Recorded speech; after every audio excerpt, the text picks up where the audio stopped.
നമസ്കാരം, നിളയോര വിശേഷങ്ങളിലേക്ക് സ്വാഗതം. എഴുമങ്ങാട് കറുകപ്പുത്തൂർ റോഡ് നവീകരണത്തിന്റെ നിർമ്മാണോദ്ഘാടനം തദ്ദേശ സ്വയംഭരണ വകുപ്പ് മന്ത്രി MB രാജേഷ് നിർവഹിച്ചു. മണ്ഡലത്തിൽ 29 PWD റോഡുകൾക്കാണ് ഫണ്ട് അനുവദിച്ചത്. ഇതിൽ 15 എണ്ണം പൂർത്തീകരിച്ചതായി മന്ത്രി പറഞ്ഞു. ഇതോടുകൂടി ഇതുകൊണ്ട് പിന്നെ നമ്മുടെ കൂട്ടുപാത ആറങ്ങോട്ടുകര റോഡിനും 1.5 കോടി ഈ വർഷത്തെ ബജറ്റിൽ വെച്ചിട്ടുണ്ട്. അപ്പോ ഇത് രണ്ടുമാവുന്നതോടെ തിരുമിറ്റക്കോട് ഗ്രാമപഞ്ചായത്തിലെ മുഴുവൻ PWD റോഡുകൾക്കും ഫണ്ടാണ്. അതില് നമ്മുടെ ആറങ്ങോട്ടുകര ഇട്ടോണം കറുകപുത്തൂർ വട്ടോളിക്കാവ്, കറുകപുത്തൂർ അക്കിക്കാവ്, ഈ 3 റോഡുകളുടെ പണി കഴിഞ്ഞു. ഇനി ചിലയിടത്ത് ടൈലിടാനുള്ളത് മാത്രമേ ബാക്കിയുള്ളൂ. റോഡിന്റെ പണി കഴിഞ്ഞു. 3 റോഡിന്റെ പണി കഴിഞ്ഞു. 4ാമത്തെ റോഡിന്റെ പണി ഇന്ന് തുടങ്ങുന്നു. 5ാമത്തെ റോഡിന് ഫണ്ടും വെച്ചു. 5 PWD റോഡുകളാണ് തിരുമിറ്റക്കോട് ഗ്രാമപഞ്ചായത്തിലുള്ളത്. ഒറ്റ പഞ്ചായത്തിലാണ് ഇത്രയും റോഡിന് ഫണ്ട് അനുവദിച്ചിട്ടുള്ളത്. മന്ത്രി MB രാജേഷിന്റെ ശ്രമഫലമായ സംസ്ഥാന സർക്കാരിന്റെ 2025-26 ബഡ്ജറ്റിൽ നിന്നും അനുവദിച്ച 7.50 കോടി രൂപ വിനിയോഗിച്ചാണ് റോഡ് നവീകരിക്കുന്നത്. തൃത്താല നിയോജക മണ്ഡലത്തിൽ 6.08 കിലോമീറ്റർ ദൂരം വരുന്ന ഈ റോഡ് തൃത്താല പട്ടാമ്പി ഭാഗത്തുള്ളവർക്ക് പെരുമ്പിലാവ് നിലമ്പൂർ റോഡിലെ ഗതാഗതക്കുരുക്ക് ഒഴിവാക്കി തൃശൂർ മെഡിക്കൽ കോളേജിൽ എത്തുന്നതിന് സഹായകമാണ്. 6.08 കിലോമീറ്റർ ദൂരം വരുന്ന റോഡ് ബലപ്പെടുത്തി 5.5 മീറ്റർ വീതിയിൽ BMBC ചെയ്ത് നവീകരിക്കും. വെള്ളക്കെട്ട് ഒഴിവാക്കുന്നതിനായി ഡ്രൈനേജ്, കൾവേർട്ട് പ്രവൃത്തികളും റോഡ് സുരക്ഷയ്ക്കായുള്ള ക്രമീകരണങ്ങളും ഉൾപ്പെടുത്തിയിട്ടുണ്ട്. പരിപാടിയിൽ PWD അസിസ്റ്റന്റ് എഞ്ചിനീയർ റിപ്പോർട്ട് അവതരിപ്പിക്കും. തിരുമിറ്റിക്കോട് ഗ്രാമപഞ്ചായത്ത് പ്രസിഡന്റ് KP വിപിലേഷ് അധ്യക്ഷനായി. Vice president KK Sharmila, block panchayat അംഗം KV പ്രകാശ്, ഗ്രാമപഞ്ചായത്ത് സ്ഥിരം സമിതി അധ്യക്ഷരായ MG Rajagopalan, P Manikandan, Shijila Ratheesh, ward മെമ്പർമാർ, രാഷ്ട്രീയ പാർട്ടി പ്രതിനിധികൾ തുടങ്ങിയവർ പങ്കെടുത്തു. ഇൻസ്റ്റാഗ്രാം റീൽസിനെ ചൊല്ലി തർക്കം. ചാലിശ്ശേരി ഗവൺമെന്റ് സ്കൂളിലെ 9ാം ക്ലാസ് വിദ്യാർത്ഥിക്ക് നേരെ സീനിയർ വിദ്യാർത്ഥികളുടെ ക്രൂരമർദ്ദനം. തോളലിന് പരിക്കേറ്റ വിദ്യാർത്ഥി ആശുപത്രിയിൽ ചികിത്സ തേടി. 15 വയസ്സുകാരൻ മുഹമ്മദ് ഷമാസിനെയാണ് 10ാം ക്ലാസ് വിദ്യാർത്ഥികൾ സംഘം ചേർന്ന് ക്രൂരമായി മർദ്ദിച്ചത്. മർദ്ദനത്തിൽ ഷമാസിന്റെ തോളലിനെ ഗുരുതരമായി ചതവേൽക്കുകയും കൈ ചലിപ്പിക്കാൻ കഴിയാത്ത അവസ്ഥയിലാവുകയും ചെയ്തു. കഴിഞ്ഞ ദിവസം ഉച്ചയ്ക്ക് 1:15 സംഭവം. ട്യൂഷൻ കഴിഞ്ഞ് പള്ളിയിൽ പോയി മടങ്ങുകയായിരുന്ന ഷമാസിനെയും സുഹൃത്തുക്കളെയും സീനിയർ വിദ്യാർത്ഥികളുടെ സംഘം തടഞ്ഞു നിർത്തുകയായിരുന്നു. ഇൻസ്റ്റഗ്രാമിൽ ഷമാസും കൂട്ടുകാരും പോസ്റ്റ് ചെയ്ത റീൽസിനെ ചൊല്ലിയുള്ള തർക്കമാണ് അക്രമത്തിൽ കലാശിച്ചത്. മുൻകൂട്ടി പദ്ധതിയിട്ടതനുസരിച്ച് സംഘം ചേർന്ന് കാത്തുനിന്ന 10ാം ക്ലാസ് വിദ്യാർത്ഥികൾ 9ാം ക്ലാസ്സുകാരനെ വളഞ്ഞിട്ട് മർദ്ദിക്കുകയായിരുന്നു. ഷമാസിനോടൊപ്പമുണ്ടായിരുന്ന മറ്റു 3 വിദ്യാർത്ഥികൾക്കും മർദ്ദനമേറ്റിട്ടുണ്ട്. മർദ്ദനത്തിൽ പരിക്കേറ്റ ഷമാസിനെ ചാലിശ്ശേരി കമ്മ്യൂണിറ്റി ഹെൽത്ത് സെന്ററിൽ പ്രവേശിപ്പിച്ചു.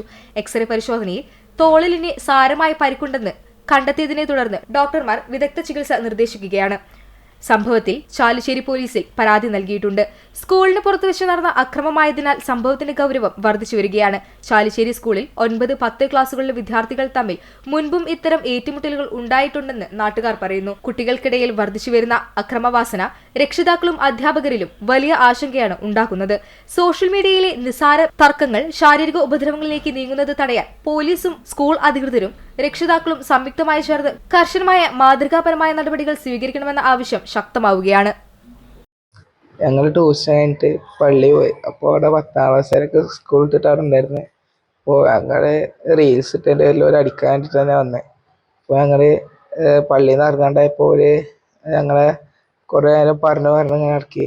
നിസ്കരിക്കാൻ നിന്നില്ല. നിസ്കരിച്ച് കഴിഞ്ഞിട്ട് പുറത്തിറങ്ങിക്കൂടെ പറഞ്ഞിട്ട് ഞങ്ങൾ പുറത്തേക്ക് ഇറക്കി. അപ്പോൾ ആദ്യം ഒരു കുട്ടി കഴിഞ്ഞിട്ട് എന്നെ മോന്തൊക്കെ അടിച്ച്. അപ്പോൾ ഞാൻ തടയാൻ നോക്കിയപ്പോൾ എല്ലാവരും വന്നിട്ട് എല്ലാവരും കൂടി വന്ന് അടിച്ച്. പട്ടാമ്പി സെൻട്രൽ ഓർച്ചാർഡിന്റെ നവീകരണത്തിന്റെ ഭാഗമായി നടപ്പാക്കിയ ഓക്സിജൻ പാർക്ക് വെള്ളിയാഴ്ച തുറന്നുകൊടുക്കും. മന്ത്രി P പ്രസാദ് ഉദ്ഘാടനം നിർവഹിക്കും. പ്രകൃതി കിസാൻ മേളയും ഇതിന്റെ ഭാഗമായി സംഘടിപ്പിക്കും. കൃഷിവകുപ്പിന് കീഴിലുള്ള പട്ടാമ്പി സെൻട്രൽ ഓർച്ചാർഡ് നവീകരിക്കുന്നതിന്റെ ഭാഗമായാണ് ഓർച്ചാർഡിൽ ഓക്സിജൻ പാർക്ക് ഒരുക്കിയിരിക്കുന്നത്. ഓക്സിജൻ പാർക്കിന്റെ ആദ്യഘട്ട ഉദ്ഘാടനമാണ് നാളെ നടക്കുന്നത്. നാളെ രാവിലെ 10 മണിക്ക് കൃഷിമന്ത്രി P പ്രസാദ് പാർക്കിന്റെ ഉദ്ഘാടനം നിർവഹിക്കും. ഓർച്ചാർഡിനെ ഫാം ടൂറിസം കേന്ദ്രമായി മാറ്റുകയാണ് ഇതിലൂടെ ലക്ഷ്യമിടുന്നത്. ഓപ്പൺ ഓഡിറ്റോറിയം ഉൾപ്പെടെയുള്ള സംവിധാനങ്ങൾ ഇവിടെ സജ്ജീകരിച്ചു കഴിഞ്ഞു. ഇതോടൊപ്പം കൃഷി വകുപ്പിന്റെ നേതൃത്വത്തിൽ പ്രകൃതി കിസാൻ മേളയും ഇവിടെ ഒരുക്കിയിട്ടുണ്ട്. പട്ടാമ്പി ബ്ലോക്ക് തല പ്രകൃതി കിസാൻ മേളയാണ് ഇവിടെ സംഘടിപ്പിച്ചിരിക്കുന്നത്. മുഹമ്മദ് മോഹസിൻ MLA കിസാൻ മേളയുടെ ഉദ്ഘാടനം നിർവഹിക്കും. മറ്റു ജനപ്രതിനിധികളും ചടങ്ങിൽ പങ്കെടുക്കും. വിഷമുക്ത കാർഷികോൽപ്പന്നങ്ങൾ നിർമ്മിക്കുക, പരമ്പരാഗത കൃഷിരീതികൾ മണ്ണിലേക്ക് തിരിച്ചു കൊണ്ടുവരിക എന്നീ ലക്ഷ്യത്തോടു കൂടിയാണ് ഭാരതീയ പ്രകൃതി കൃഷി പദ്ധതിയുടെ ഭാഗമായി പ്രകൃതി കാർഷിക കിസാൻ മേള ഒരുക്കുന്നത്. പാർക്കിന്റെ ഉദ്ഘാടനവുമായി ബന്ധപ്പെട്ട് വൈകുന്നേരം 7 മണിക്ക് പാർക്കിൽ വെച്ച് മെഹന്തി ഫെസ്റ്റും ഒരുക്കിയിട്ടുണ്ട്. പട്ടാമ്പി സമഗ്ര വിദ്യാഭ്യാസ പദ്ധതിയായ ശ്രദ്ധയുടെ നേതൃത്വത്തിലാണ് മെഹന്തി ഫെസ്റ്റ് ഒരുക്കിയിരിക്കുന്നത്. 96 ദേശങ്ങളുടെ ആവേശവും ഭക്തിയും ഒത്തുചേരുന്ന പ്രസിദ്ധമായ കൂറ്റനാട് ആമക്കാവ് ഭഗവതി ക്ഷേത്രത്തിലെ പൂരം വെള്ളിയാഴ്ച ആഘോഷിക്കും. വാദ്യമേളങ്ങളുടെ വിസ്മയവും ഗജവീരന്മാരുടെ ഗാംഭീര്യവും സമന്വയിക്കുന്ന പൂരക്കാഴ്ചകൾക്കായി നാട് ഒരുങ്ങിക്കഴിഞ്ഞു. തലയെടുപ്പുള്ള 25 ഗജവീരന്മാരാണ് ഇത്തവണ പൂരത്തിന് അണിനിരക്കുന്നത്. 12 ദിവസം മുൻപ് കൊടിയേറിയ ഉത്സവത്തിന്റെ സമാപ്തി കുറിച്ച് വെള്ളിയാഴ്ച രാവിലെ മുതൽ വിശേഷാൽ പൂജകൾ ഉണ്ടാകും. തന്ത്രി പാലക്കാട്ടിൽ നാരായണൻ നമ്പൂതിരിപ്പാടിന്റെ മുഖ്യ കാർമ്മികത്വത്തിലാണ് ചടങ്ങുകൾ നടക്കുക. പൂരത്തിന് മുന്നോടിയായി വ്യാഴാഴ്ച വൈകിട്ട് പെരിങ്ങോട് താഴത്തെ സെന്ററിൽ പ്രശസ്ത വാദ്യകലാകാരന്മാരായ പനമണ്ണ ശശി, അത്താലൂർ ശിവദാസൻ എന്നിവർ അവതരിപ്പിക്കുന്ന ഇരട്ടത്തായമ്പക നടക്കും. നാട്ടുപൂരങ്ങളുടെ തനിമ നിലനിർത്തിക്കൊണ്ട് വിവിധ ദേശങ്ങളിൽ നിന്നുള്ള നാട്ടുവേലകളും മേളങ്ങളും പൂരത്തിനെത്തുന്നതോടെ വെള്ളിയാഴ്ച പകൽ ആമക്കാവിന്റെ മണ്ണിൽ ആവേശം വിതറും. പാചകവാതക ക്ഷാമം പ്രതിസന്ധിയിലായി ഹോട്ടലുകൾ. സാധാരണക്കാരുടെ ആശ്രയമായ സുഭിക്ഷ ഹോട്ടലിന്റെ പ്രവർത്തനം താളം തെറ്റുന്നു. തുച്ഛമായ തുകയ്ക്ക് ഭക്ഷണം വിതരണം ചെയ്യുന്നതിനായി സർക്കാർ ആരംഭിച്ച സുഭിക്ഷ ജനകീയ ഹോട്ടലുകൾ പാചകവാതക ക്ഷാമത്തെ തുടർന്ന് അടച്ചുപൂട്ടൽ ഭീഷണിയിൽ. പാചകവാതക സിലിണ്ടറിന് അടിക്കടി വില വർദ്ധിക്കുന്നത് പ്രതിസന്ധി സൃഷ്ടിക്കുന്നതിനിടെയാണ് യുദ്ധത്തിന്റെ പശ്ചാത്തലത്തിൽ ക്ഷാമം രൂക്ഷമായിട്ടുള്ളത്. ഇതോടെയാണ് അധിക ലാഭമെടുക്കാതെ സാധാരണക്കാർക്ക് തുച്ഛമായ വിലയ്ക്ക് ഭക്ഷണം നൽകിവരുന്ന സുഭിക്ഷയടക്കമുള്ള ജനകീയ ഹോട്ടലുകളുടെ നിലനിൽപ്പ് പ്രതിസന്ധിയിലായത്.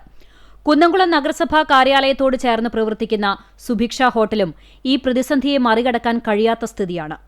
ഉച്ചഭക്ഷണത്തിന് പുറമെ രാവിലെ മുതൽ വൈകുന്നേരം വരെ ചായയും പലഹാരങ്ങളും വിപണനം നടത്തിയിരുന്ന സ്ഥാപനത്തിൽ വ്യാഴാഴ്ച മുതൽ ഉച്ചയൂണ് മാത്രമാണ് വിളമ്പുന്നത്. പാചകവാതകത്തിന്റെ കടുത്ത ക്ഷാമമാണ് ഈ സാഹചര്യത്തിലേക്ക് മാറുന്നതിന് കാരണമായതെന്ന് ജീവനക്കാർ പറയുന്നു. രാവിലത്തെ പ്രഭാത ഭക്ഷണം നമുക്ക് ഒഴിവാക്കേണ്ടതായിട്ട് വന്നു. കുറേ പേര് ഇതിനെ ആശ്രയിച്ച് നിലനിന്ന് പോകുന്നതാണ്. മിതമായ നിരക്കിൽ നമ്മൾ ബ്രേക്ക്ഫാസ്റ്റ് അടക്കം മിതമായ നിരക്കിലാണ് കൊടുക്കുന്നത്.